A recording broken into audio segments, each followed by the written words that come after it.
దేవి అమ్మమ్మ కథలకి స్వాగతం. ఎలా ఉన్నారు? అందరూ బాగున్నారు కదా? ఈరోజు మనం చెప్పుకునే కథ ఏంటంటే పంచతంత్రం కథల్లో మిత్ర భేదం అనే కథ అన్నమాట. అంటే ఈ విష్ణు శర్మ అనే ఒక పండితుడు అందరికీ శిష్యులకి కథలు చెబుతూ పంచతంత్రం, పంచ అంటే 5, తంత్రం అంటే ఉపాయాలు, 5 ఉపాయాలు అనమాట. వాటిని గురించి చెప్తూ అంటే ఒక్కొక్కటే చెప్పుకుందాము. మిత్రలాభం అంటే తెలుసు, మిత్రభేదం అంటే ఇద్దరు స్నేహితుల మధ్య గొడవలు పెట్టి ఏదో తగాదాలు పెట్టి వాళ్ళని విడగొట్టి మూడో వాళ్ళు లాభం పొందటం అనమాట. దాన్ని మిత్రభేదం అంటారు. ఈరోజు కథ అదేనమాట.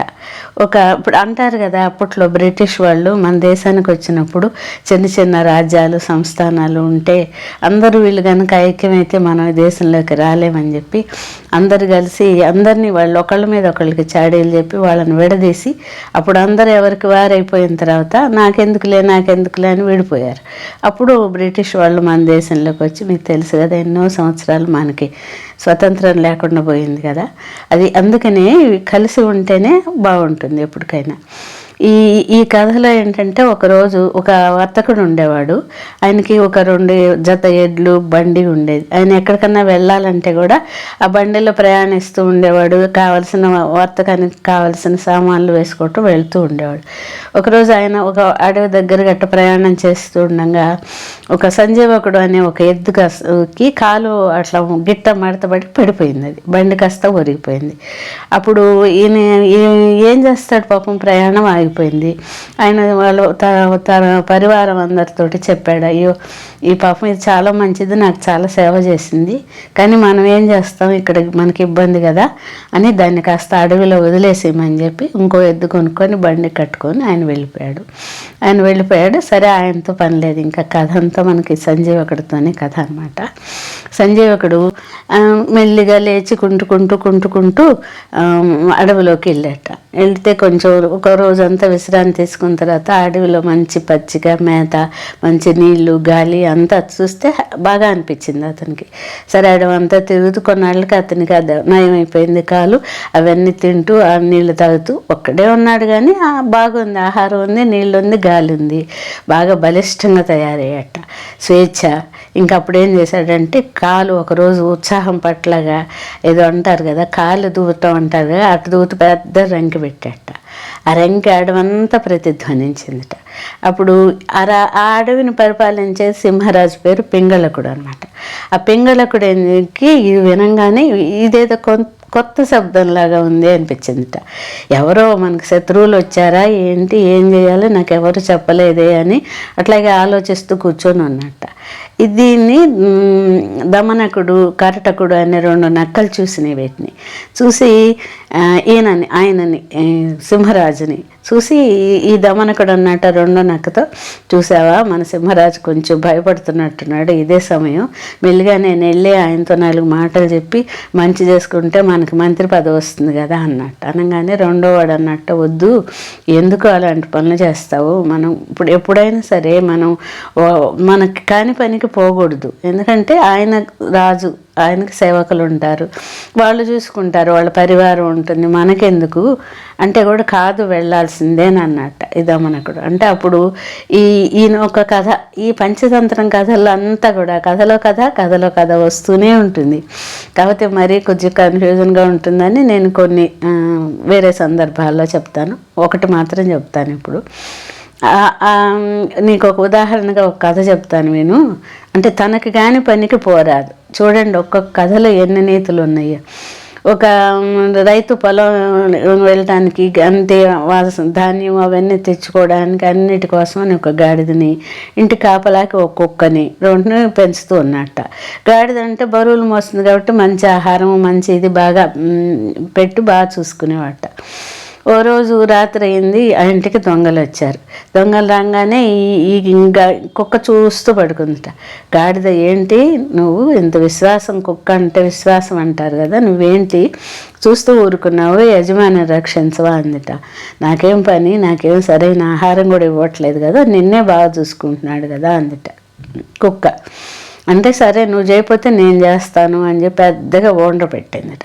అంటే అరిచిందనమాట. అది వినంగానే రైతు మెలకు వచ్చి, అంటే ఆయనకి ఏంటంటే గాడిద అరిచిందంటే ఏదో తనని ఇబ్బంది కలిగిస్తుంది అనుకున్నాడు, కానీ అది సహాయం చేస్తుంది అనుకోకుండా కర్ర తీసుకొని వచ్చి, నీకు తిండి ఎక్కువైంది, నువ్వు రాత్రులు గోల చేస్తున్నావు అని చావగొట్టేశాట.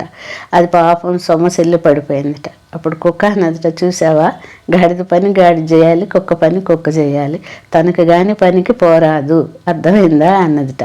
అప్పుడు కుక్క ఆ కథ చెప్పి రెండో నక్కకి, చూసావా, అందుకని ఇప్పుడు ఆ సింహరాజును రక్షించడానికి చాలామంది ఉన్నారు, మనం ఎందుకు అనవసరంగా అందుట.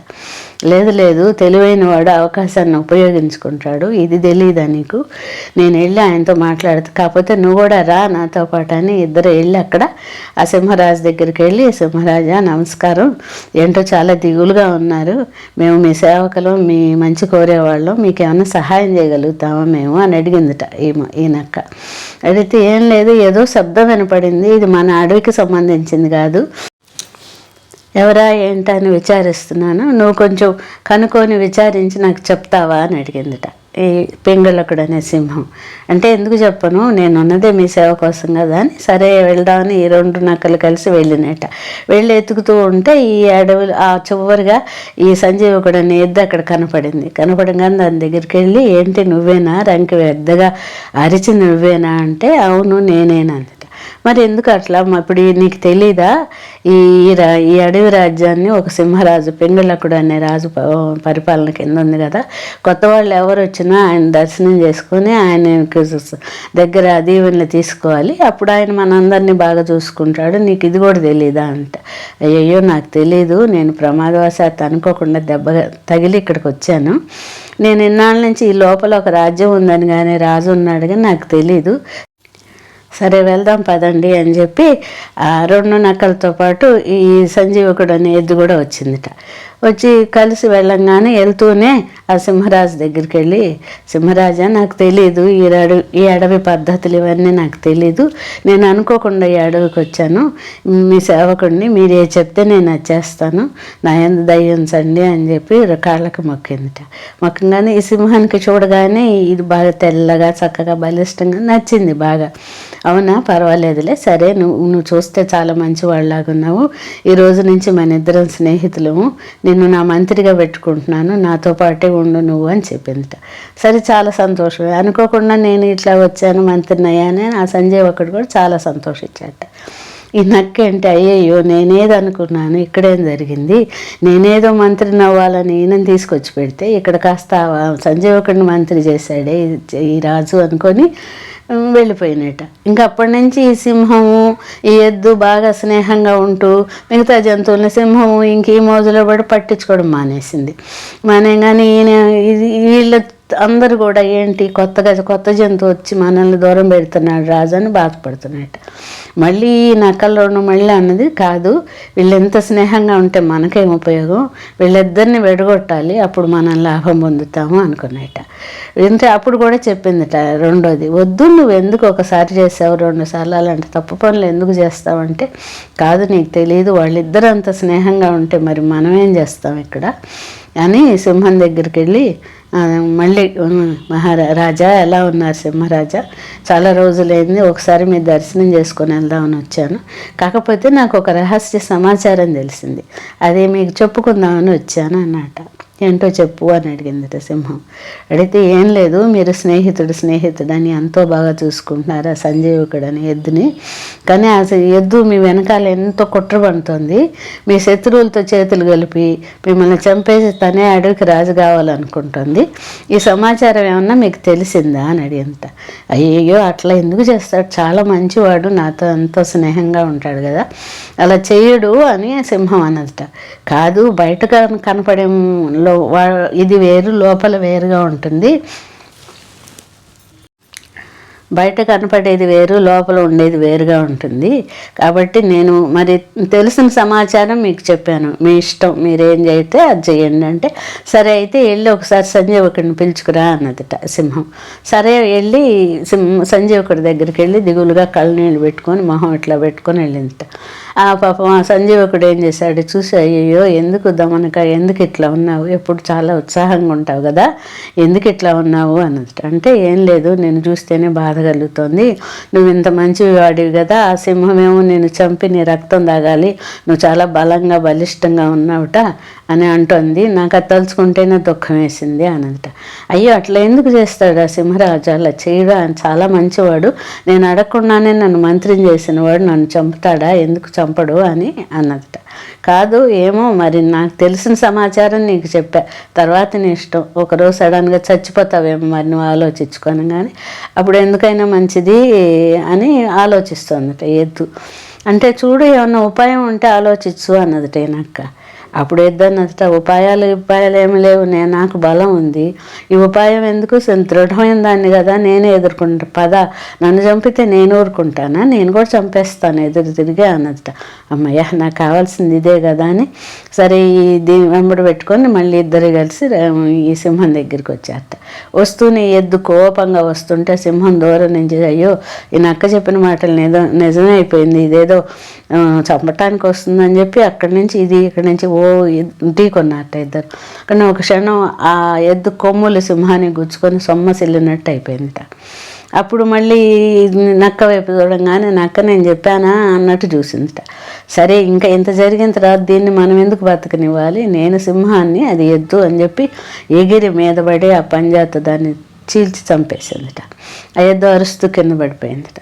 ఆ పడిపోయాక అప్పుడు ఆ మత్తు, చెడ్డ మాటల వల్ల వచ్చిన మత్తు దిగిపోయాక అప్పుడు ఆ సంజీవకుడిని చూసి, అయ్యో నేను ఎంత విషవృక్షమైనా సరే పెంచిన చెట్టుని కొట్టేయకూడదు అంటారు, మరి ఇంత స్నేహితుడిని తప్పు చేస్తే విచారించాల్సిన పోయి నేను చంపేశానే అని పాపం చాలా బాధపడిందట.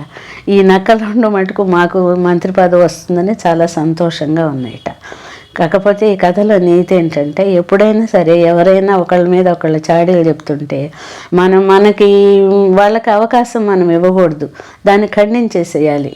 ఇది నాకు తెలుసు, నాకు చెప్పొద్దు నువ్వు వేరే వాళ్ళ గురించి, నాకు తెలుసు అని వాళ్ళకి అవకాశం కనుక ఇవ్వకపోతే వాళ్ళు రెండోసారి చెప్పరు. ఎవరైనా సరే అదే నీతి, మిత్రభేదం అంటే అదే. చూశారు కదా ఎంత మంచి కథ, తెలుసుకోవాలే కానీ మన కథల్లో ఎన్నో నీతులు ఉన్నాయండి. మళ్ళీ మరొక కథతో మళ్ళీ కలుసుకుందాం.